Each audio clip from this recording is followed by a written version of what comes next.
Script here with another video, and I tweeted this just a couple hours ago. The reason I made this tweet, so the Shadow Council is stupid, why are all the villains getting together to discuss Thrawn and Project Necromancer providing some other villain to come and take the power away from them and rule over them? Only Gideon seems interested in power for himself. Now, people are trying to rationalize this by saying, well, the Shadow Council, like, they're all part of a bigger thing, and it's hard to be the leader and blah, blah, blah. But if you think about it, even if you go back to the original Star Wars movie and the very first scene of all of the Imperial officers and Vader, you know, they're arguing, and any one of those guys would happily take over and do things the way they want to do them. They just can't, because there's Tarkin, and then there's Vader who represents Tarkin, and Vader, all he has to do is just force choke you. So they have to shut up and go along. But they do argue, and there's a sense of a power struggle. And the only one that in The Mandalorian that seemed to be fighting for power was Gideon. All the rest of them are just kind of like, well, we gotta, Thrawn and cooperate. Like, why would they be fighting to bring back Thrawn or Palpatine? It doesn't make any sense, because that's not very villainous.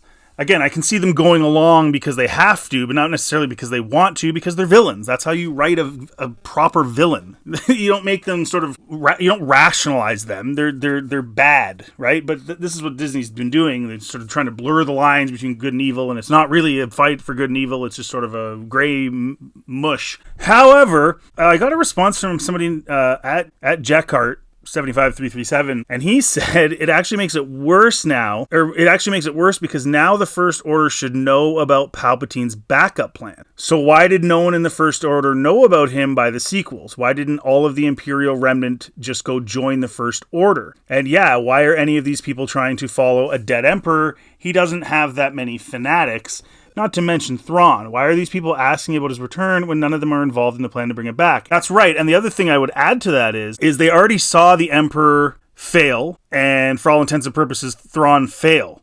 So why would they, if the whole idea was, well, we just want our empire back, we love our empire, and it's not just for them individually having power, why would you be wanting to bring back guys that already failed? Wouldn't you say, well, why would we bring them back? Why don't we do a better job? Right? It doesn't make, the whole thing makes no sense. And yeah, he's right here when he says the First Order should know about Palpatine's backup plan.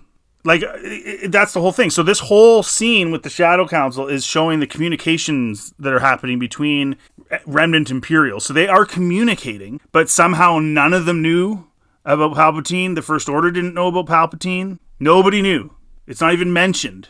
No one knows anything about him. And then you factor in what they've done is even dumber now, because the guy who's sort of overseeing Project Necromancer at the time of the Shadow Council is literally Hux's dad.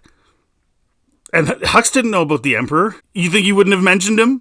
Not even once? Like when Kylo Ren takes over, you didn't say, hey, but what about Palpatine? Like, guys, they're just getting dumber and dumber and dumber. And now we know what Project Necromancer is. It's literally Palpatine trying to remain alive. So how did Hux not know?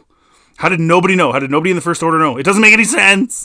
So this takes me to my overall point about all of this is that I've been saying now in several videos that they create a problem and then they just create content for you to buy and you to spend money on, and then that content also creates more problems, and then you buy the new content and then spend money on that, and that's literally their business model. It's not about telling rational good stories, and we know that because the sequels, they didn't care about that. They just said to themselves, just do it, just bring Palpatine back, and then we will spend the next 10 years making content to try to explain it, and then people will purchase that content and we'll make money off of that content. That's my theory. I'm sticking to it. I think they think the fans are stupid and are going to keep funding their dumbness, even though it keeps getting worse and worse and worse, and the plot holes just keep getting bigger and bigger and bigger and bigger and bigger. It doesn't make any sense. None of this makes sense. And then you tie this in with the Bad Batch, and that's where they're now trying to get you to buy their content. And anyways, guys, let me know in the comment section what you think. If you like this content, please like, subscribe, and check out anything else on my channel. Have a really good day.